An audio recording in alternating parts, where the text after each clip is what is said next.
Hi, இன்னைக்கு நம்ம என்ன டிஸ்கஸ் பண்ண போறோம்னா, ஆஃப்டர் த 56 ஜிஎஸ்டி கவுன்சில் மீட்க்கு அப்புறம் நிறையா ஃபார்வர்டட் மெசேஜஸும் நிறையா ஃப்ளையர்ஸும் வந்து எல்லா குரூப்லேயும் ஸ்ப்ரெட் ஆகிட்டு இருக்கு. நேற்று கூட ஆர்டிக்கில் இது சம்மந்தமாக டிஸ்கஷன் நடந்தது. அதில் பார்த்தீங்கன்னா நிறையா அந்த மாதிரி ஃபார்வர்டட் மெசேஜ்லையும் வர ஃப்ளையர்லையும் வந்து பாதி டேட்டாஸ் கரெக்டாக இருக்குது, பாதி டேட்டாஸ் வந்து ராங்காக தான் இருக்குது. ஸோ அதனால் அது சம்மந்தமாக ஒரு ஷார்ட் போடலான்னு தான் இன்னைக்கு இந்த டிஸ்கஷன். ஓகேங்களா? ஸோ மேஜராக இதில் பார்த்தீங்கன்னா ஒரு 4 டாபிக் வந்து தவறாக வந்து ஃபார்வர்ட் ஆகிட்டு இருக்கு. ஒன்று வந்து ஐடிசி ரிவர்சல், இதுக்கு முன்னாடி நம்ம ஒரு ஷார்ட் போட்டிருக்கோம். அடுத்து வந்து refund on inverted duty structure.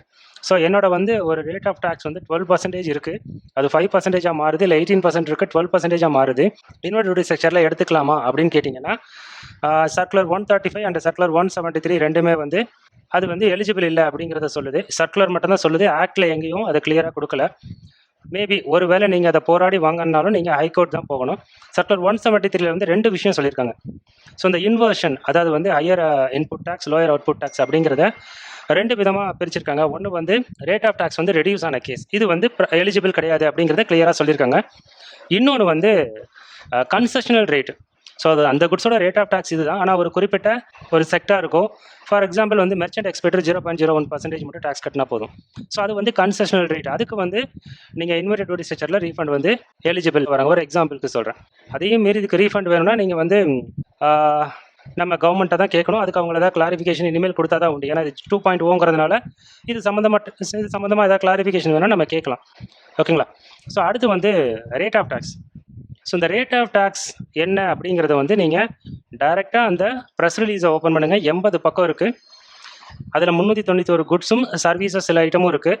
அதை மட்டுமே நீங்கள் ரெஃபர் பண்ணிங்கன்னா போதும், உங்களுக்கு எல்லாமே தெரியும். அதை விட்டுட்டு வேறு ஃப்ளையரில் வர்றது, நியூஸ் சேனலில் வர்றது, இதெல்லாம் வச்சு ஃபார்வர்டட் மெசேஜில் வரதை வச்சு கன்ஃபியூஸ் பண்ணிக்காதீங்க. 4th ஒன் வந்து எப்போ அந்த டேக்ஸ் வந்து ரேட் அப்ளிகபிள் ஆகுது, அது நோட்டிஃபை ஆகும். இப்போதைக்கு 22 செப்டம்பர்னு சொல்லியிருக்காங்க. ஸோ அதை பேஸ் பண்ணி நிறையா ஃப்ளையர் வந்து டைம் ஆஃப் சப்ளை பேஸ் பண்ணி நிறையா ஃப்ளையர் வருது. குட்ஸுக்கு சர்வீஸ்க்குன்னு ரெண்டும் தனித்தனி. குட்ஸ் வந்து செக்ஷன் 12, சர்வீஸ் வந்து செக்ஷன் 13 கவர் ஆகுது.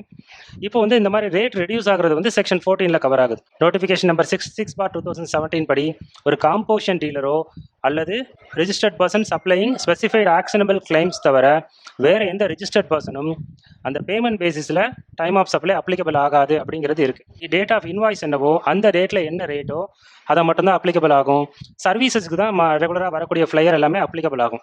ஓகேங்களா? ஸோ இது ஒரு மெயின் இஷ்யூ. குட்ஸுக்கு அந்த மாதிரி invoice date, payment date, supply date, which ever is earlier அப்படிங்கிற ஓல்டு ரேட், நியூ ரேட்டுங்கிற கான்செப்ட்லாம் தேவைப்படாது. இது என்னோட வியூ. ஓகேங்களா? ஸோ இந்த 4 பாயிண்ட் தான் நான் டிஸ்கஸ் பண்ணணும்னு நினச்சேன். தேங்க்யூ.